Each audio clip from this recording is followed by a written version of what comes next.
旺角鬧市一座商住大廈發生5級大火，6個鐘頭之後先至被救熄，造成4個人死亡，包括咗2個消防員殉職，另外55個人受傷。消防處成立專案小組調查，先交俾黃大軍報道火警經過。2名消防員喺救火期間昏迷，由同袍抬上天台，當時已經冇知覺。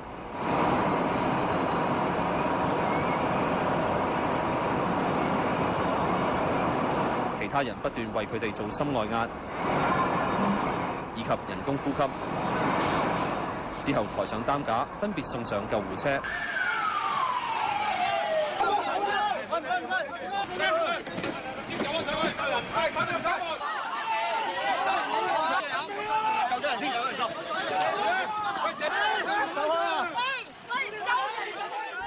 其後都證實不治。另一名消防員腳部受傷，送院時清醒。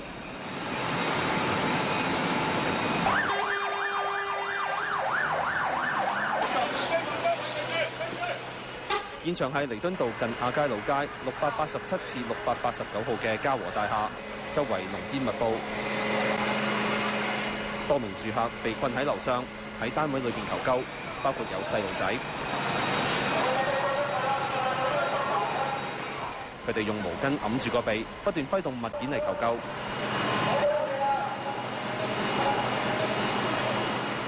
有人伸個頭出後巷唞氣，等候救援。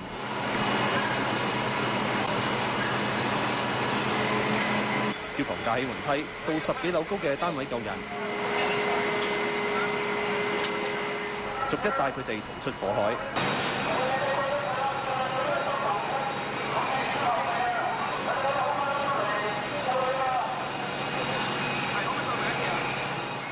消防員又敲碎玻璃窗救人，居民爬上雲梯，場面驚險。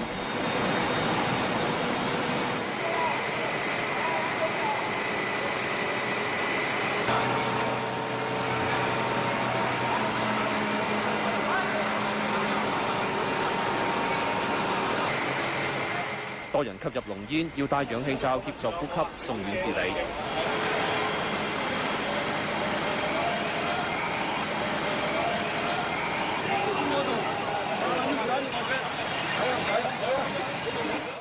幾名居民疏散到天台，消防用長梯同繩索協助佢哋爬過隔離大廈逃生。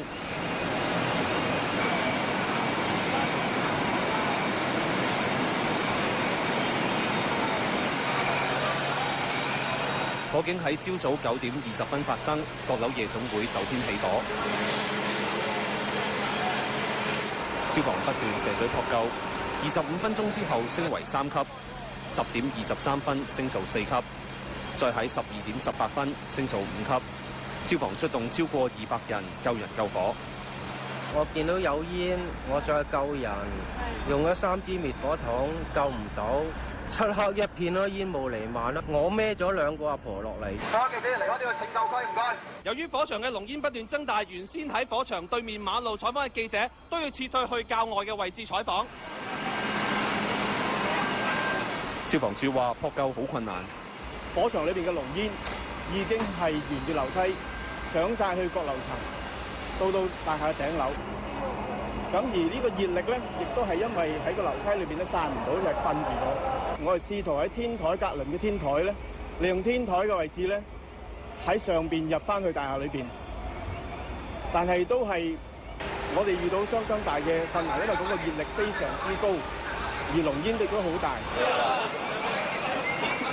旁邊大廈嘅住戶亦都要疏散。火警喺下晝3點13分撲熄。無線電視記者黃大軍報導。陳沛然一直就喺旺角另一座大廈嘅天台上面咧睇住現場嘅情況㗎。係啦，而家知唔知咧起火原因呢？咁消防處咧初步相信咧起火原因係冇可疑㗎，不過咧就懷疑起火嘅夜總會消防裝置係改動過。咁而家咧仍然係有消防員喺大廈度調查啦。咁佢哋上過起火嘅夜總會，就發現嗰度咧係冇防煙門㗎。咁懷疑就因為咁樣啦，令火勢好快咁蔓延，咁而濃煙亦都好快咁湧出嚟㗎。佢哋會循呢一個方向調查。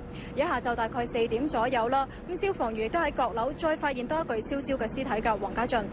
咁大火造成咗2個消防員殉職㗎。咁究竟係現場環境惡劣咧，定係有其他原因呢？咁消防處就話咧，殉職嘅消防員當時係負責搜救㗎，咁有着住保護衣物，但咩原因致死咧，會成立專案調查小組去調查㗎。2名殉職嘅消防員分別係消防隊目46歲嘅蕭永芳，同入職只有1年25歲嘅陳少龍。佢哋送院嘅時候已經昏迷，家屬趕到醫院了解。麻煩俾條路嚟行啦，唔該。而處理行政長官唐英年先後到多間醫院探望傷者同慰問死傷者家屬。佢話特區政府高度關注事件，會協助家屬善後，又向消防員致敬。我哋整個特區700萬市民對你哋都係高度敬佩，呢個亦都充分表揚咗專業精神同埋你哋嘅專業盡責嘅英勇角色嘅。消防處處長盧振雄對同僚殉職表示難過。佢話2個人係由其他同僚發現倒卧喺大廈頂樓。佢哋係由大廈嘅地下開始上去做搜救嘅，呢家咧係未清楚死嘅原因。佢哋係有完全嘅保護衣物，包括煙帽喺度嘅，裝備咧係完全係一般消防員嘅裝備。消防處話會派1名副消防總長領導專案調查小組，揾出火警同埋消防員殉職嘅原因。對上一次消防員救火殉職係喺舊年7月。荃灣德士古道一間電鍍廠發生3級火，消防員黃家希同同僚撤離火場嘅時候遇到閃燃，黃家希被高溫嚴重灼傷死亡。96年11月，油麻地嘉利大廈5級火，焚燒21個鐘頭先救熄，造成40人死、81人受傷，死者包括1個消防隊目。嘉利大廈大火之後啦，消防處就收緊咗咧對一啲商住大廈嘅消防條例啦。不過好似喺旺角咁，呢一度仍然有唔少舊樓啦，係有娛樂場所㗎。法團咧管唔到，住客都好擔心。陳家明報導。有46年樓齡嘅嘉禾大廈，上年4月啱啱完成復修。消防處前處長林振敏估計係閣樓嘅夜總會，消防安全未做妥。梳化嗰啲乳膠啊，或者即係夜總會裏面嗰啲裝飾咧。咁呢啲咧都係會產生呢個濃煙㗎，會唔會有譬如話有局部裝修啊？裡面有冇危險品啊？呢啲一都係可能會產生呢個火警同埋即係加強個火警嘅火勢嘅蔓延嘅。旺角有好多商住大廈，好似嘉禾大廈一樣，樓下係娛樂場所，砵蘭街呢一座係其中之一。咁大廈業主立案法團話，娛樂場所呢幾層屬於商業用途，法團監管唔到。我哋冇入到去睇過，我哋又唔知佢哋點，但係我哋都有叫佢嘅即係小心下嗰啲安全嘅問題咯，火警嘅問題咯。最緊要咧，我哋上面呢係住客嚟噶嘛，係咪？佢哋走啊走得容易。大廈保安員話，巡樓時候會加倍留意娛樂場所。最緊要消防喉有冇漏水啊，樓梯口啊嗰啲有冇雜物阻住走火通道，最緊要一樣。如果有火警發生嘅話咧，都可能要即係會阻住啲走火咧，就啲人咧就難行啲。有業主擔心呢一啲低層嘅娛樂場所經常都裝置大量嘅霓虹招牌，咁呢啲招牌咧經常都喺室內攞電㗎，佢哋擔心咧會用電量過高，容易發生火警。嘉利大廈大火之後，當局立法提升舊樓嘅消防安全設備，咁但係商討咗10年，到上年7月法例先至正式生效。條例實施嘅首階段分10年改善9000座87年前落成嘅商住大廈，咁好似加裝滅火筒、抽煙系統同埋緊急照明設備等。無線電視記者陳家明報導。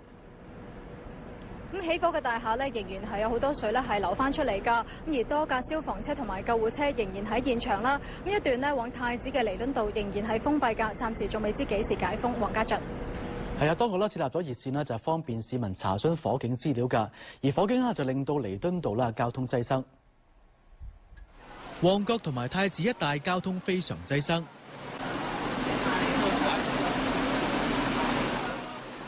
巴士站大排長龍。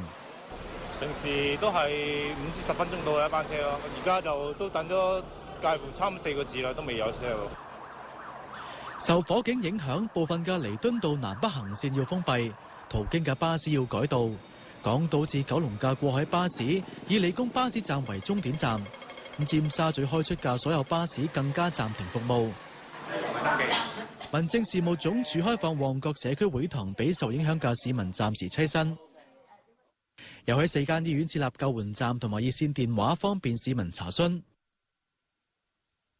亦都可以打警方嘅24小時熱線。轉睇其他新聞啦。